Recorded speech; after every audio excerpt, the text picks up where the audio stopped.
사랑스럽고 너무 하나님께 찬양을 잘 했습니다. 우리 옆에 있는 분들하고 뒤에 있는 분들하고 함께 인사했으면 좋겠는데, 환하게 웃으면서, 꽃처럼 환하게 웃으면서 당신도 꽃입니다 이렇게 인사할까요? 네. 제가 인사하겠습니다. 당신도 꽃입니다. 당신도 아름답습니다. 예.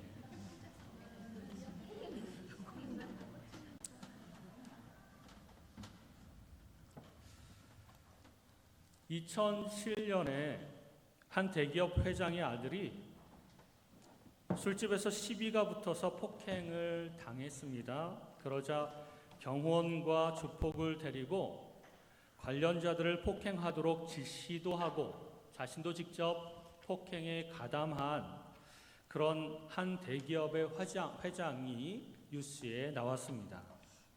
이렇게 대기업의 회장이 무리수를 두면서 폭력 사건에 개입한 것은 아마 자녀를 사랑하기 때문에 그렇게 했을 것입니다. 아마 우리나라 부모들의 전형적인 모습을 보여주고 있는 것이죠.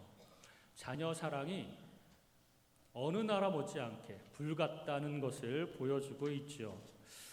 그런데 자식을 사랑하지만 잘못된 방식으로 그 사랑을 표현할 때가 너무나도 많습니다.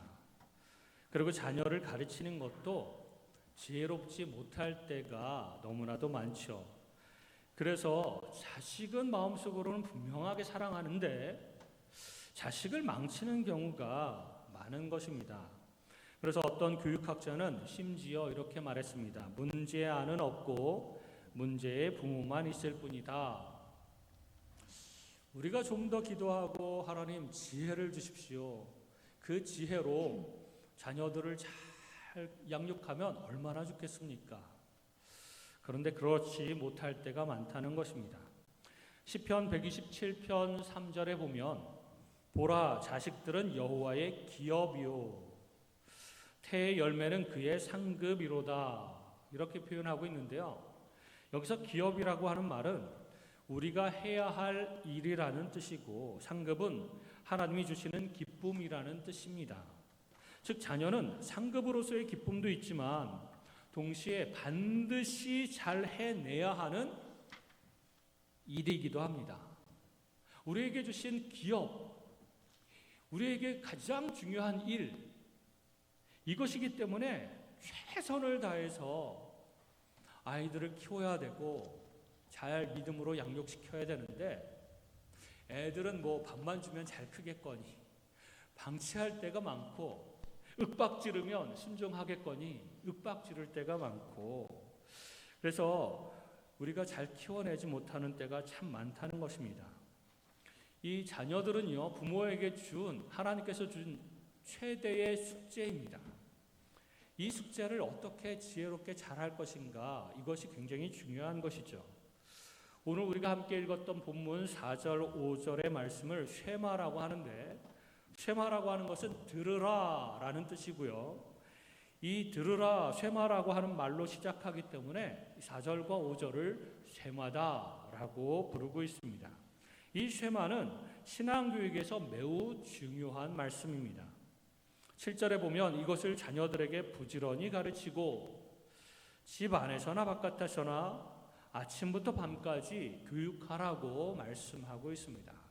자녀들에게 이 쉐마의 말씀, 하나님을 누구보다도 사랑하라고 하는 말씀, 이것을 부지런히 어느 때나 항상 가르치라라고 말씀하는 것이죠. 신명기라고 하는 말은 새로 명령한다, 새로 주신 계명이다라고 하는 뜻이고 이스라엘 백성들이 가나안 땅에 들어가기 바로 직전에 하나님께서 이스라엘 사람들에게 다시 주신 말씀입니다. 이스라엘 백성이 이제 곧 가나안 땅에 들어갈 텐데 가나안 땅에 들어가서 하나님의 명령과 규례와 법도를 잘 행하고 그리고 너와 내 아들과 내 손자들이 평생에 내 하나님 여호와를 경외하며 지키면 내 날이 장구하게 되고 또 복을 받고 크게 번성할 것이다. 이렇게 약속의 말씀을 주셨습니다. 중요한 것은 이 말씀을 나도 잘 지킬 뿐만 아니라 자녀와 손주들에게 대대로 가르쳐 지키게 하라는 데 있습니다. 그러나 이스라엘은 가나안에 들어가서요, 다음 세대 교육에 실패합니다. 제대로 가르치지를 못하고 그들은 점점 신앙에서 떠나버립니다. 그로 인한 많은 대가를 고난으로 지불하게 되죠. 잘 가르치고 신앙에서 떠나지 말도록 가르치라고 하셨는데 이걸 가르치지 못하니까 자녀들이 점점 신앙에서 떠났고, 그로 인해서 범죄를 많이 저지르게 되었고, 그리고 하나님의 형벌을 정말 많이 받게 되었다는 것입니다. 이 쉐마는요, 1차적으로 부모가 자식에게 가르치라고 하시는데, 오늘날의 많은 부모님들은 이렇게 생각합니다. 학교가 가르칠 것이다. 교회가 가르칠 것이다. 나는 선생이 아니니까 가르치지 않아도 괜찮다. 이렇게 생각하는 경향이 많습니다. 그러나 하나님께서는 부모가 가르쳐라. 신앙교육이든지 생활교육이든지 부모가 먼저 가르쳐라 라고 말씀하고 있습니다. 그런데 학교나 교회를 너무 믿지를 마십시오. 학교나 교회에서는요, 생활교육이 이루어지기가 참 불가능합니다. 아이들을 가장 많이 접하고 가장 많이 영향을 주는 사람들은 바로 부모라는 것이죠. 학교에서는 일정 시간 동안, 교회에서는 일주일에 딱 한 번 잠시 왔다가 가는 곳이기 때문에 그 아이들의 생활을 전부 다 알 수가 없습니다, 교사들이. 그래서 하나하나 잘 지도하기가 쉽지 않습니다. 게다가 학교는 지식을 주로 가르치는 곳이기 때문에 아이들의 신앙이라든지 생활교육이 잘 이루어지지 못하고 있습니다. 그러므로 부모가 가르쳐야 됩니다. 신앙은요, 이론이나 지식이 아니고 생활이며 태도이기 때문에 그렇습니다. 그래서 본문 3절에 보면 이스라엘아 듣고 삼가 그것을 행하라 라고 하시면서 부모가 먼저 그 말씀대로 살면서 그 아이들에게 본을 보이라고 말씀하고 있는 것이죠. 신앙과 삶은요, 본을 보이지 않으면 올바로 전수해 줄 수가 없습니다. 이론으로만, 말로만 가르쳐서는 안 되고 실제로 살아내는 것을 보여주어야 한다는 것입니다. 예를 들면 엄마가 신앙과 삶을 가르치면서 이렇게 삶을 살아야 되고 예수님을 믿어야 돼 라고 말씀하고 있는데, 옆에서 아빠가 그렇게 살지 못하고 자기 마음대로 사는 모습을 보이면 아이들이 어떤 마음을 가질까요? 아빠는 안 하면서 왜 나만 해야 돼? 뭐 이렇게 얘기하지 않겠습니까? 꼭 아빠만 그런 거 아닙니다. 아빠가 가르치고 엄마가 행하지 못할 때도 있습니다. 그 반대로. 어쨌든 한쪽이 계속 가르치는데 한쪽은 행하지 않을 때 왜 나만 그래? 아빠가 안 하면 나도 안 해. 뭐 이런 식으로 생각한다는 것이죠. 부모 모두 또한 지식적으로는 가르치는데 부모 모두 그것을 행하지는 않을 때 이 마음 가운데 교육이 이루어지는 것이 아니라 반감만 점점 더 커지게 된다는 것입니다. 부모가 자식들에게 책 좀 보고 공부 좀 해라고 얘기를 하면서도 정작 부모는 책 하나 보지 않고 한 페이지조차도 보지 않는 모습을 보일 때에 왜 나만 공부를 해야 되고 왜 나만 책을 봐야 되는 거야? 라고 생각하지 않겠습니까? 또 싸우지 말고 사이좋게 지내야 돼. 맨날 우리가 부모들이 입에 달고 사는 말이죠. 그런데 부모가 서로 싸우거나 아니면 부모가 또 다른 사람들과 싸우는 모습을 보이면 자녀들 마음 가운데 또한 반감이 일어나지 않겠습니까? 왜 나한테만, 부모님은 안 하면서 왜 나한테만 그러는가? 이런 생각이 들게 되는 것이죠. 수없이 많은 교육이 말로만 행해집니다. 이렇게 해야 돼, 저렇게 해야 돼. 끊임없이 부모는 잔소리를 하지만 자기는 못하면서 왜 나한테만 이래라 저래라 하는 것이야 라는 생각을 자꾸 갖게 하는 것이 불행이라고 하는 것이죠. 잘못된 교육이라는 것입니다. 부모가 먼저 하나님의 말씀을 정확하게 행하고 그리고 그 모습 그대로를 보여주는 것이 가장 큰 교육이다라는 것입니다. 또한 중요한 교육 중에 하나가 태도와 마음가짐의 교육입니다. 이것은 구체적으로 가르치기가 쉽지 않습니다. 좋은 태도와 마음가짐을 가진 부모가 직접 보여주는 수밖에 없습니다. 말로 설명하기가 어려운 부분이죠.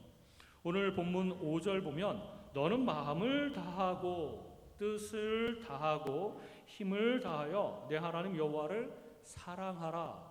하나님을 사랑하라. 이게 쉐마의 핵심적인 내용인데 사랑하는 것을 어떻게 보여줄 수 있습니까? 구체적으로 주일 성수하고 11조 내고 교회 안 빠지면 그 하나님 사랑하는 겁니까? 그런 구체적인 행동을 하면서도 정말 사랑하는 마음으로 그 마음과 태도로 이렇게 나타나야 됩니다. 너무너무 하나님께 감사하고 사랑하여서 이게 저절로 나타나야 되는데 묵뚝뚝하게 사랑하지도 않으면서 억지로 행하면서 교회는 꼬박꼬박 가고 헌금은 꼬박꼬박 내는 것, 그거를 보고 자녀들이 무엇을 배울까라는 것이죠. 그래서 교육 중에 가장 중요한 교육이 바로 태도와 마음가짐입니다. 이것을 어떻게 보여주느냐, 이건 말로 되는 것이 아니죠. 직접 보여줘야 되고 그래야 된다는 것입니다. 자녀들은 부모들의 일거수일투족을 보고 있으며 놀라운 것은 부모들의 감정을 함께 느끼고 있다는 것입니다. 말은 그렇게 하지만 막 얼굴이 울그락푸르락하고 이 감정이 소용돌이치면서 분노가 나타나고 하는 것을 자녀들이 다 보고 있다는 것입니다. 그리고 그걸 느끼고 있어요. 부모의 태도와 감정을 느끼고 그것을 본능적으로 평가를 합니다. 마음속으로 평가를 하죠. 내 엄마 아빠는 신앙이 있다면서 왜 항상 불안하고 우울해하지? 신앙이 있다고 하면서 왜 그들은 분노가 가득하지? 신앙이 있다고 하면서 왜 부모님은 이렇게 이기적이지? 신앙이 있다면서 왜 이랬다 저랬다 하고 이중적일까? 이게 문제의 핵심입니다. 나쁜 태도는요, 가르쳐주지도 않는데 자녀들은 그것을 느끼고 보고 하면서 배웁니다. 그래서 헌금을 드리긴 드리는데 꼬박꼬박 드리는데 아까워하면서 드리는지 아니면 정말 감사와 기쁨으로 와 하나님의 은혜에 감사하다 그러면서 드리는지 그거를 자녀들이 보고 있다니까요. 그걸 느끼고 있습니다. 사람들에게 인사를 하긴 하는데 의무적으로 하는지 정말 사랑이 뚝뚝 떨어지는 눈으로 사람들을 너무 반갑게 여기고 사랑하는지 그걸 자녀들이 보고 느끼고 있습니다. 모든 일에서 태도와 마음가짐을 보고 자녀들은 배웁니다. 삶에서 늘 사랑하고 감사하고 기뻐하고 겸손하고 긍정적이고 하나님을 찬양하고 이렇게 삶을 살아가면 자녀들도 저절로 삶은 저렇게 살아가는 거구나. 신앙생활은 저렇게 하는 거구나. 분명히 그들도 그렇게 기뻐하면서 감사하면서 사랑하면서 살아가게 될 것입니다. 그러다가요, 그 어렸을 때는 좀 부모의 영향을 많이 받습니다. 그런데 사춘기가 되면 한 인격이 독립적으로 형성되는 시기를 맞게 되는데 윗사람의 권위적인 말을 더 이상 듣지 않게 됩니다. 내 생각과 감정이 가장 중요하게 됩니다. 왜냐하면 나라고 하는 인격이 독립적으로 형성되기 때문에 내 생각과 내 감정과 내 의지가 가장 중요한 시기를 보내고 있는 시기입니다. 그리고 나처럼 독립적인 인격을 형성해가는 또래 친구들은 어떻게 생각하나, 어떻게 행동하나, 어떻게 느끼는가 이런 거에 관심이 많습니다. 그래서 그때는 부모의 영향보다는 또래의 영향을 많이 받게 됩니다. 그래서 부모와는 점점 단절을 이루어가면서 독립해 가는 것이죠. 그래서 사춘기 전이 중요합니다. 사춘기가 시작이 되면 더 이상 잔소리나 이런 것들이 먹혀들지가 않습니다. 사춘기 전에 자녀와 친구처럼 대하고 그들의 생각을 존중하지만 은근히 간접적으로 끊임없이 영향을 주면서 그들의 생각과 감정과 의지에 영향을 주어야 합니다. 그럴 때 동등하게 대화하고 소통하는 방식이 굉장히 중요하죠. 소통은 질문하고 답하는 형식으로 해야 됩니다. 부모의 신앙과 가치관을 아이에게 강압적이고도 일방적으로 이게 옳으니까 그냥 이걸 따라, 그냥 그렇게 해라고 명령해서는 안 됩니다. 어린아이일 때는 무서우니까 예 알겠어요 이러면서 따를 수도 있어요. 하지만 사춘기가 되면 자아의식이 점점 커지면서 왜 내가 부모의 생각과 신앙을 따라야 되는가, 내 생각도 있고 내가 신앙도 선택할 수 있는데 왜 그걸 자꾸 강요를 하는가, 이렇게 반발이 생겨나기 시작합니다. 그래서 부모의 생각과 신앙이 옳더라도 나만의 생각을 형성하기 위해서 옳더라도 그것을 자꾸 거부하기 시작합니다. 내 것이 아니기 때문에 그렇습니다. 그런데 어렸을 때부터 질문과 대답이라고 하는 상호 대화를 통해서 어떤 상황을 설명해주고 이런 상황에서는 어떤 것이 옳은 걸까? 아빠 생각에는 이런 것이 옳은 것 같은데 너는 어떻게 생각해? 끊임없이 질문하는 겁니다. 그러면 아이들이 생각해보고 자기 나름대로 결론을 내립니다. 그리고 아빠 나는 이렇게 생각해 라고 대답을 합니다. 그럴 때에는요, 자기가 생각하고 자기가 대답했기 때문에 이걸 자기 생각으로 받아들입니다. 그렇게 점점 형성이 되면 어렸을 때 신앙이, 그리고 어떻게 삶을 살아가는지 아주 확고하게 자리 잡게 되고, 그렇게 형성된 신앙과 삶은 또래 집단에서, 사춘기가 되어서 또래 집단에서 다른 친구들의 영향을 받으면서도 내 생각은 이래, 내가 선택한 신앙은 이래, 내가 생각할 때는 이렇게 사는 것이 올바른 삶이야 라고 생각하게 되면서 흔들리지 않는 신앙과 바른 생활을 하게 된다는 것입니다. 그리고 사춘기 기간에도 이렇게 부모와 관계를 형성하게 하면서 어린 시절을 보낸 친구들은요, 사춘기 기간에도 그렇고 그 이후에 청년기 때도 그렇고 부모와 이제 자연스럽게 소통하는 것을 좋아합니다. 부모하고 단절되지 않고 말하지 않고 그러는 것이 아니라 어렸을 때부터 이렇게 질문과 답을 통한 그 소통, 잘 소통하게 되면 사춘기 때도 그 이후에도 부모와 소통하는 것을 편안하게 생각하고 자기 생각도 말하면서 대화하기를 좋아한다는 것이죠. 그러므로 자녀 교육에서는 소통의 지혜가 가장 중요합니다. 그래서 하나님 앞에 기도하는 것이죠. 하나님, 소통의 지혜를 허락하여 주옵소서. 그 지혜를 많이 주셔서 제가 자녀들과 잘 소통할 수 있도록 하나님 도와주옵소서, 이렇게 기도해야 되는 것입니다. 에베소서 6장 4절에 보면 또 아비들아 너희 자녀를 노엽게 하지 말고 오직 주의 교훈과 훈계로 양육하라. 주의 교훈과 훈계로 양육하되, 그렇게 할 때에 자녀들을 노엽게 하는 일이 종종 일어난다는 것입니다. 본을 보이지 못하고 자녀들에게만 뭔가를 하라고 강요하거나 아니면 모순적인 태도와 지혜로운 소통 대신에 일방적으로 강요하는 권위주의적인 태도는 자녀로 하여금 분노를 일으키게 합니다. 노엽게 하는 것이죠. 주의 교훈과 훈계로 양육해야 됩니다. 그런데 올바른 방식으로, 지혜로운 방식으로 양육해야 된다는 것이죠. 또 비슷한 말씀이 골로새서 3장 21절에 있는데 아비들아 너희 자녀를 노엽게 하지 말지니 낙심할까 함이라. 노엽게 하고 분노를 일으키게 하면 심지어 잘못된 교육 방식은요, 낙심을 불러일으킵니다. 그래서 열정과 용기를 잃어버리게 하고 아무것도 하고 싶지 않은 의욕 상실을 불러일으킵니다. 그래서 끊임없이 모순된 행동을 보여주고 끊임없이 강요하고 권위주의적으로 그렇게 대하면 몰라 나 다 하기 싫어요 엄마 아빠, 이렇게 된다는 것이죠. 낙심하게 된다는 것입니다. 너무 작기에 더욱 소중한이라고 하는 책에서 저자는 무디 선생의 이야기를 하는데요. 제가 전에도 한번 예화를 든 적이 있습니다. 무디 선생이 광장에서 초창기에 전도하면서 설교를 했는데 그날은 몇 명 안 나왔습니다. 광장에. 그리고 설교를 충분히 하고 집에 돌아갔더니 아내가 몇 명 왔냐고 물어보니까 2명 반 왔다고 얘기를 하죠. 그래서 이 아내가 추측하기를 어른 2명에 아이가 1명이구나 라고 얘기를 했더니 무디 선생님이 아니라고, 아이 2명에 어른 1명이라고. 그랬더니 왜 그러냐고.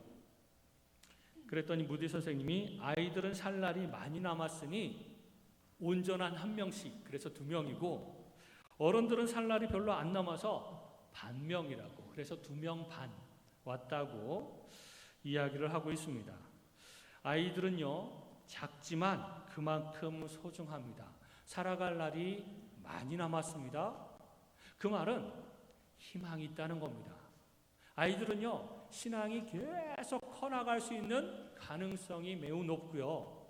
삶을 온전히 살아가면서 정말 풍성한 삶을 살아가고 의미 있고 가치 있는 삶을 살아갈 날이 많이 남아 있습니다. 그래서 소중한 존재들이죠. 예수님께서도 어린아이들을 귀하게 여기셨습니다.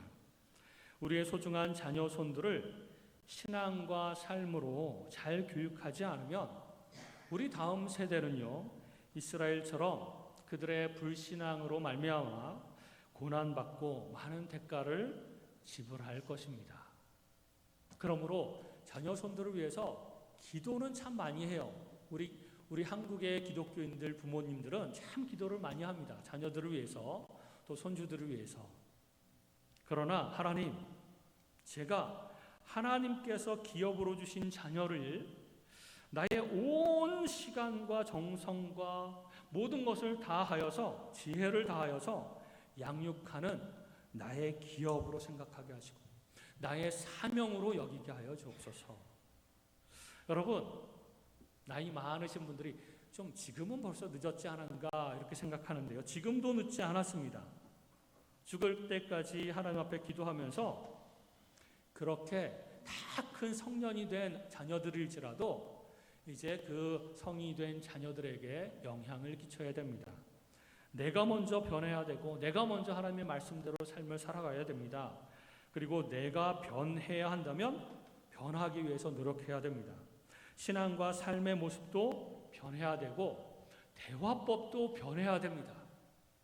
그동안 한 7, 80년 동안 그렇게 말을 했는데, 이런 방식으로 말을 했는데 어떻게 변하란 말인가 이렇게 생각하지 마시고 지금부터라도 친절하고 아름답고 그렇게 사랑이 넘치는 말투로 대화를 해야 됩니다.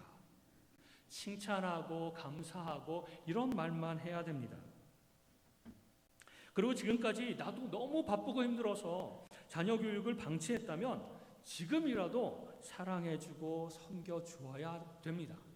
우리 자녀들을 그렇게 하지 못했기 때문에 우리 자녀들도 그거를 못 배워서 또 손주들에게 막 말하고 함부로 대하고 본을 보이지 못하고 그러는 거 아니겠습니까? 그리고 우리에게 주신 자녀들에게 만약에 상처를 주었다면, 과거의 상처를 주었다면 좀 용기를 내셔서 아들아, 딸아, 과거에 내가 너희들에게 이렇게 상처를 주었다. 미안하다. 용서해다오. 이렇게 말할 수 있는 용기가 필요합니다. 저도 부모 교육을 한번 받으면서 결심을 하고 자녀들을 앞에 놓고 어렸을 때 큰 소리 내고 소리치고 야단치고 그런 거 미안하다 이렇게 얘기를 했더니 한 고등학생쯤 되는 아이들이 괜찮아요 아버지 저를 오히려 위로를 해주더라고요. 아이들은요 다 받아들일 수 있습니다. 그렇게 관계를 회복시켜 가야 되는 것이죠. 계속해서 가정 가운데 관계들을 변화시켜 가야 됩니다. 그리고 우리에게 주신 자녀들은 우리에게 기쁨과 상급이 될 것입니다. 그리고 그 삶과 신앙이 후손 대대로 흘러내려갈 것입니다. 부모로서 신앙과 태도의 본을 보이고 소통의 지혜를 달라고 하나님 앞에 기도하는 저와 여러분이 됐으면 좋겠습니다. 그래서 우리의 자녀 손들이 믿음으로 하나님의 축복을 누리는 자녀 손인들이 될 수 있도록 해달라고 기도하며 주님 앞에 나아가고 또 가정의 달을 맞이해서 우리가 가족들이 종종 모일 때 이렇게 여러 가지를 시도해 보면 좋겠습니다. 그래서 가정의 그 가정 안에 있는 가족들 간의 그 관계들이 회복되고 서로 사랑하면서 그렇게 풍성한 삶을 누리는 모든 가정들이 되시기를 주님의 이름으로 축복합니다. 기도하겠습니다.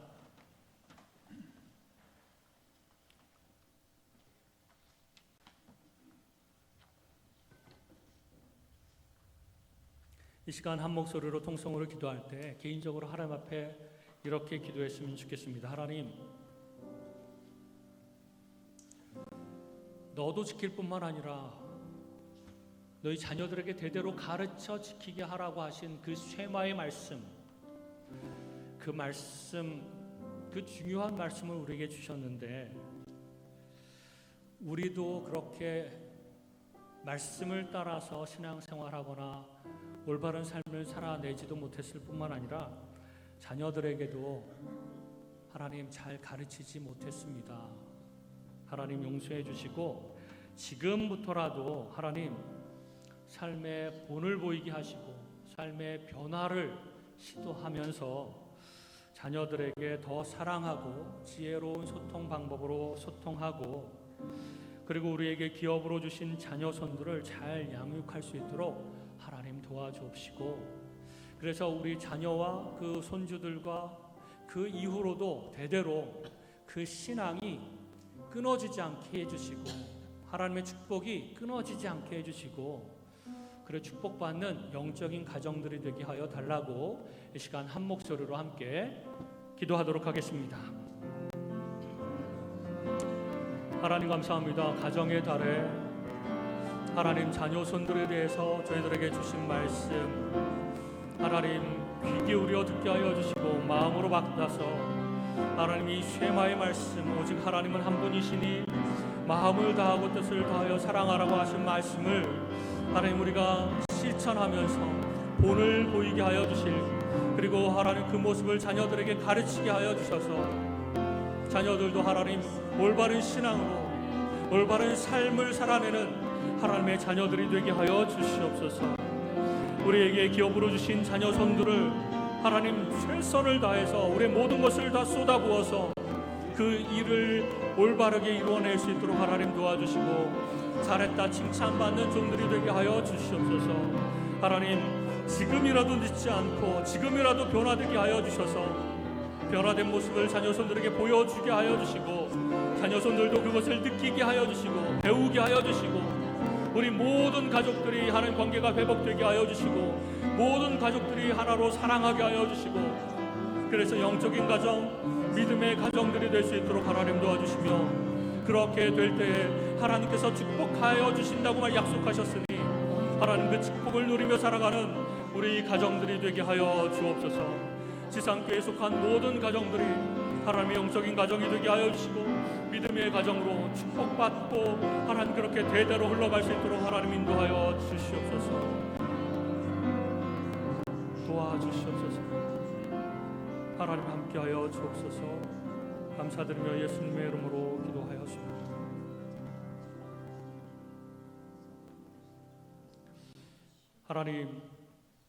하나님의 말씀대로 살도록